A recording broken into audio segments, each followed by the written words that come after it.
With Ronny Jackson out, former Congressman Jeff Miller emerges as possible pick for VA Secretary. Washington. Former Florida Congressman Jeff Miller, who as a lawmaker pushed for greater privatization of health care at the Department of Veterans Affairs, might once again make the short list of candidates President Trump is considering for VA Secretary. Miller's name has been circulating as a possible successor to former VA Secretary David Shulkin now that Admiral Ronny Jackson has dropped out over allegations of misconduct. Miller was chairman of the House Veterans Affairs Committee until leaving Congress in 2017. He was a surrogate in 2016 who helped craft Trump's 10-point VA reform plan centered on two primary themes: tougher accountability of VA workers and expanded health care access for veterans, including more choice among private providers.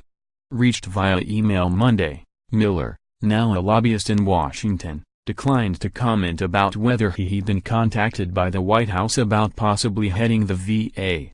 But the congressman who once represented the Pensacola area, expressed his interest in the post shortly after Trump won the election in 2016 because he saw the opportunity that needed reforms could occur.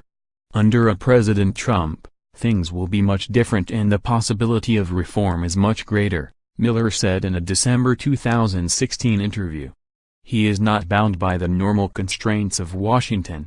He wants to get it done despite the normal obstacles that exist out there.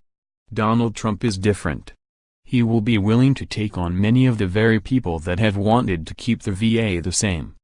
Dan McFall, Miller's former chief of staff who stays in regular contact with him, says his former boss is happy these days shuttling between Washington and his home in Chumugla, FL. But McFall thinks Miller would take the job if the president asked. Knowing Jeff for 20 years and understanding his priorities, maybe next to God and family, public service is something he values and holds very close, McFall said. Miller, 58, is one of several names being floated.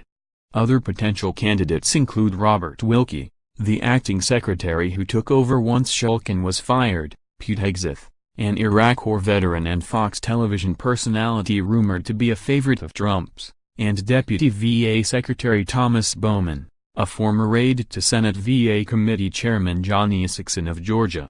Speaking on Fox and Friends last week, Trump said he wanted the new VA Secretary to be somebody with political capability, a potential nod to Miller's background.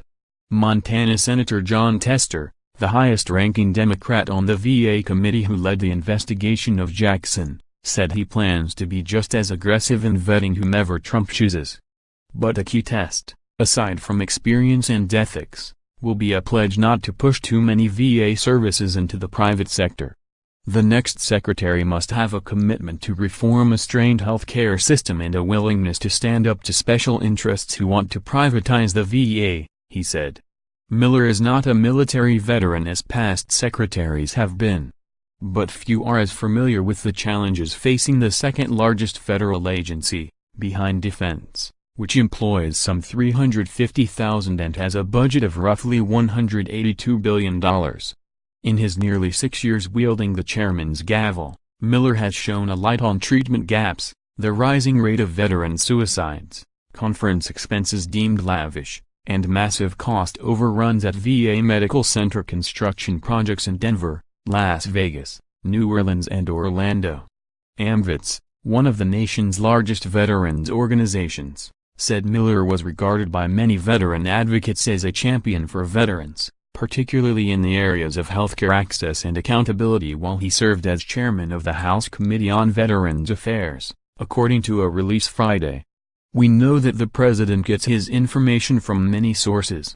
If he did indeed listens to veteran service organizations to arrive at the decision to strongly consider Mr. Miller, I hope it continues, said AMVETS National Executive Director Joseph Archinelli. Miller's biggest hurdle to confirmation might be his lobbying work. He represents a number of clients doing business with the federal government, including Stephen A. Cohen, whose philanthropic network of private clinics provide mental health services for veterans.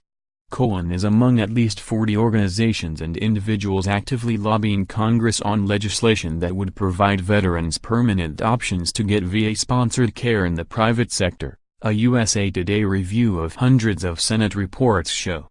McFaul, the former chief of staff, doesn't think Miller's lobbying work would be an impediment to confirmation given that he's worked with Bernie Sanders, IVT, and Patty Murray, D. Washington, both senior members of the Senate Committee on Veterans Affairs. That committee holds confirmation hearings for the VA Secretary. He's got a pretty good track record of reaching across the aisle and working in a bipartisan environment to get legislation done, McFaul said. Miller's not an unknown quality in the Senate. He's worked closely with many of them, if not most of them. And I think they see Miller's motives are pure. In making the lives of veterans better.